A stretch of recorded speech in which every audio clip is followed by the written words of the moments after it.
कसैले मेरो नराम्रो गर्छ भने यो उसको कर्म हो। मैले कसैको नराम्रो नगरौँ, यो मेरो धर्म हो।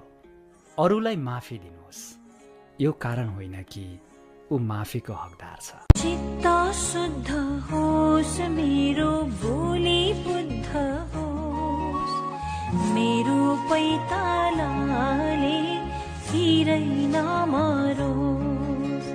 चित्त शुद्ध होस् मेरो, बोली बुद्ध होस् मेरो, पैतालाले हिरै नमरोस्।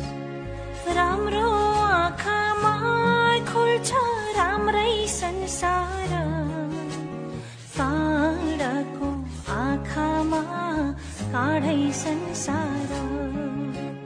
फुलको आँखामा फुलै संसार।